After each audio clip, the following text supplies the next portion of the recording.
Bank pusing, ditulis oleh Sang Begawan Media Dahlan Iskan, mantan Menteri Negara BUMN, dibaca dan diunduh dari cowasjb.com.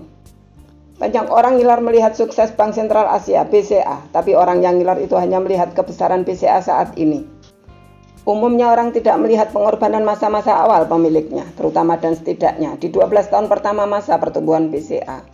Selama 12 tahun itu, mungkin lebih lama dari itu, pemiliknya tidak pernah menikmati hasil usaha BCA. Begitulah keterangan orang dalam BCA kepada saya, lebih dari 25 tahun yang lalu, yang masih saya ingat sampai sekarang. Itulah nasihat beliau kepada saya, kalau ingin punya perusahaan yang kokoh.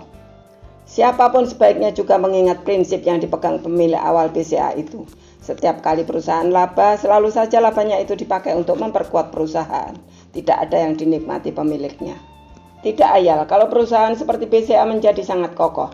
Prinsip seperti itu pula yang kemudian saya pegang. Jangan buru-buru menikmati hasil usaha perusahaan. Teruslah berkorban dan berkorban sampai perusahaan sangat kokoh. Bahwa setelah kokoh saya harus meninggalkannya karena sakit, karena ke PLN, karena ke BUMN, dan karena yang lain lagi. Setidaknya sudah membuat sejarah. Toh pemilik lama BCA, keluarga Lim Sio Leong, akhirnya juga meninggalkan bank yang dibangunnya dengan penuh pengorbanan itu. Banyak yang menilai beruntunglah yang mengambil alih BCA, grup Jarum Kudus itu. Langkah mengambil alih BCA itu dinilai langkah yang brilian, sangat tepat, sangat menguntungkan, sangat enak. Benarkah demikian? Itu juga hanya penilaian dari luar. Saya juga pernah berbincang dengan orang dalam dari pemilik baru BCA. Ada nada menyalahkan diri sendiri. Setelah sekian tahun memilikinya, sehebat-hebat langkah membeli BCA ternyata kalah hebat dengan yang membeli Astra Internasional. BCA dan Astra sama-sama harus dilepas oleh pemiliknya.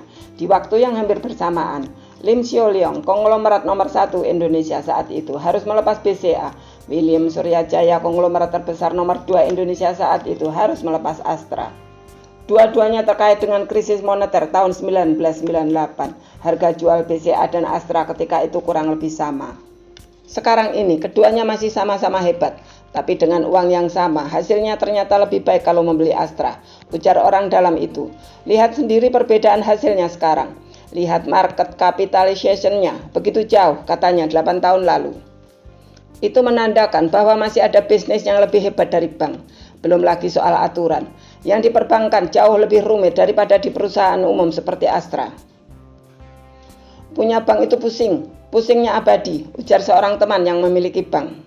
Tidak ada peraturan yang lebih rumit daripada peraturan untuk menjadi pemilik bank. Pusing itu pula yang kini dirasakan oleh 7 pemilik bank bermasalah, yang kini lagi diawasi ketat oleh OJK, Otoritas Jasa Keuangan.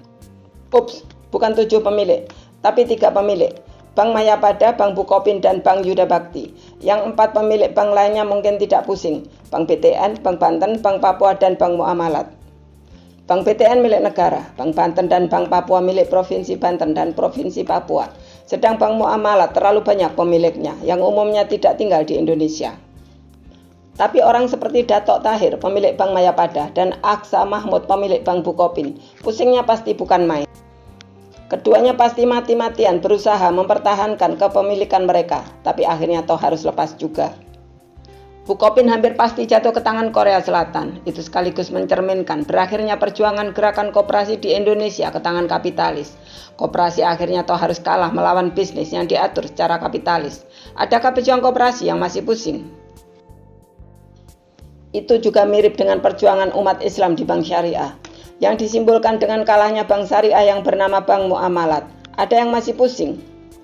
Bank Mayapada hampir pasti jatuh ke tangan KT Financial Taiwan. Itu juga melambangkan kapitalis besar akhirnya juga kalah dengan kapitalis yang lebih besar.